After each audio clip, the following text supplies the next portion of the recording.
અમૃત મકવાણા અને ત્રિવેદી કુસુમના નમસ્કાર. સ્વાગત છે સૌનું સંસ્કૃત જ્ઞાન વાર્તામાં.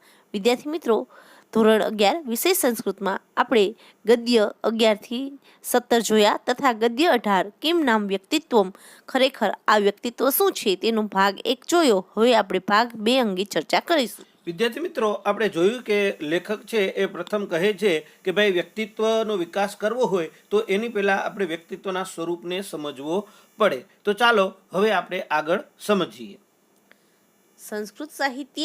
સંસ્કૃત સાહિત્યમાં ભર્તૃહરિ નામના ભર્તુહરિ નામના સુપ્રસિદ્ધેન સુપ્રસિદ્ધ કવિરત્નેન કવિરત્ન અથવા તો શ્રેષ્ઠ કવિએ નીતિશતકમ, નીતિશતક, વૈરાગ્ય શતકમ, વૈરાગ્ય શતક શૃંગાર શતકમ, અને શૃંગાર શતક, ચ વત્તા ઇતિ, ચ એટલે અને, ઇતિ એટલે એમ, શતકત્રયમ, શતકત્રયમ એટલે 3 શતકો વિરચિતમ વત્તા અસ્તિ. રચ્યા છે.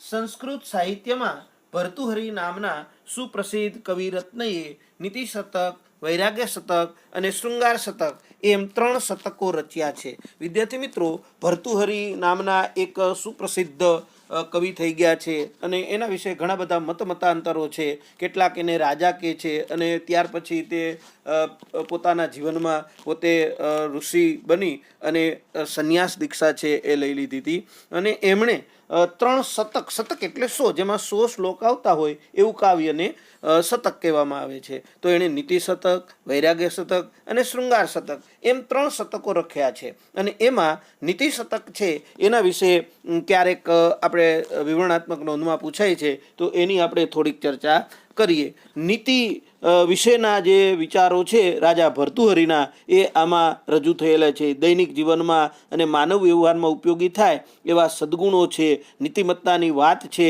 વિદ્યાનું ગૌરવ છે, સજ્જનની પ્રશંસા છે, દુર્જનની નિંદા છે, ભાગ્યની અનિવાર્યતા છે, કર્મનું મહત્વ, મૈત્રીનું મહત્વ, ધનની પ્રશંસા વગેરે જેવા અનેક વિષયોની આ નીતિ શતકની અંદર ચર્ચા કરેલી છે. અને આ નીતિ શતકમાંથી આપણું આ જે 18મું ગદ્ય છે એ લીધેલું છે. તો એમાં વ્યક્તિત્વની ચર્ચા કરેલી છે.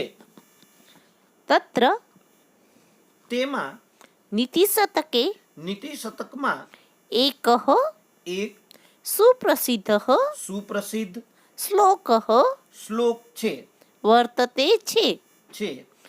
તદ અથા તદ યથા અને તે આ પ્રમાણે છે અથવા તો નીચે પ્રમાણે છે. તેમાં નીતિ શતકમાં એક સુપ્રસિદ્ધ શ્લોક છે અને તે આ પ્રમાણે છે.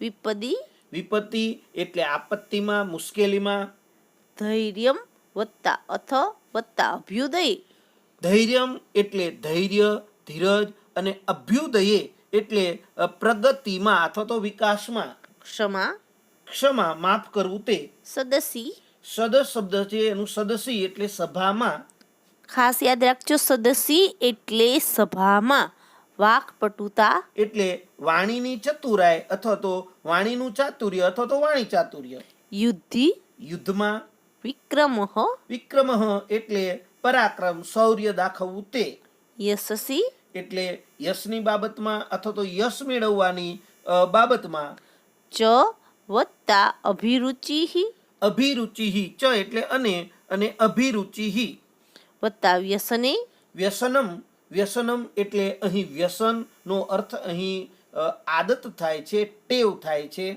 શ્રુતૌ શ્રુતૌ એટલે શાસ્ત્રનું અથવા તો જ્ઞાન મેળવવાનું વ્યસન એવો અર્થ થાય છે.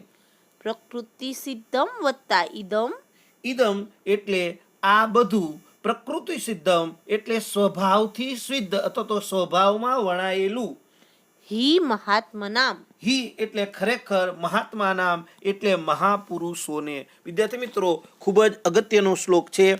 ભાષાંતરમાં આ પેરેગ્રાફ પૂછાય ત્યારે આવે છે. તો વિપત્તિ ધૈર્યમ એટલે આપત્તિમાં કે મુશ્કેલીમાં ધૈર્ય, પ્રગતિમાં અભ્યુદય એટલે પ્રગતિમાં ક્ષમા, સભામાં વાણી ચાતુર્ય, યુદ્ધમાં પરાક્રમ, યશ મેળવવાની અભિરુચિ અને શાસ્ત્રનું વ્યસન, આ બધું મહાપુરુષોને સ્વભાવથી સિદ્ધ હોય છે. હવે તમને એમ થાય કે ભાઈ વ્યક્તિત્વમાં આ શ્લોક શા માટે આપેલું છે? તો હવે કવિ આ વ્યક્તિત્વ સાથે સાંકળી અને આ શ્લોકની ચર્ચા કરે છે કે ભાઈ આ બધા પ્રસંગો વ્યક્તિત્વના જીવનમાં આવે છે ત્યારે વ્યક્તિ જેવું વર્તન કરે છે એવો એના વ્યક્તિત્વનું નિર્માણ થાય છે. વિદ્યાર્થી મિત્રો, વ્યક્તિત્વના નિર્માણ માટે કયા કયા ગુણો અગત્યના છે તે સીધ ધ્યાન રાખી દેજો. કારણ કે જ્યારે આપણે મુશ્કેલીમાં હોઈએ ત્યારે જ ધીરજ ગુમાવી દેતા હોઈએ છીએ, પરંતુ મુશ્કેલીમાં પણ ધીરજ ન ગુમાવે તે અને તે જ પ્રગતિ કરી શકે છે અને એનું વ્યક્તિત્વ જ વિકસે છે. તો કહે છે આપત્તિમાં ધીરજ. વળી પ્રગતિ થતી હોય ત્યારે અભિમાની થઈ જતા હોઈએ છીએ. આ ટૂંકનોંધમાં ખાસ પૂછાય છે વ્યક્તિત્વના નિર્માણમાં, એટલે વધારે ચર્ચા કરીએ છીએ. પ્રગતિમાં ક્ષમાવાળું બનવું જોઈએ. પ્રગતિ આવે એટલે છકી ન જવું જોઈએ, અથવા પ્રગતિ આવે એટલે બીજાને નાના ન સમજવા જોઈએ. અને ક્યારેય પણ જ્યારે પણ વધારે લોકો ભેગા હોય, સભા ભરાણી હોય, ત્યારે વાણીની ચતુરાઈ છે તે તમારી છાપ છે એ બીજા કરતાં અલગ પાડે છે અને વાણીની ચતુરાઈથી જ તમે સમગ્ર જનમાનસ પર છવાઈ જાઓ છો. નરેન્દ્ર મોદી એનું જીવંત ઉદાહરણ છે. યુદ્ધની બાબતમાં પરાક્રમ હોવું જોઈએ. જ્યારે પણ યુદ્ધનો સમય આવે ત્યારે પછી બીને બેસી જાઓ તો તમારું વ્યક્તિત્વ છે એ ખરેખર વિકાસ પામે નહીં. યશ મેળવવામાં અભિરુચિ હોવી જોઈએ. તમારી પ્રસિદ્ધિ થાય એના માટે તમને રસ હોવો જોઈએ કે શું કરવાથી લોકોમાં મારું સ્થાન વધારે સારું બનશે. અને શાસ્ત્રનું વ્યસન એટલે કે વિદ્યાનું વ્યસન હોવું જોઈએ.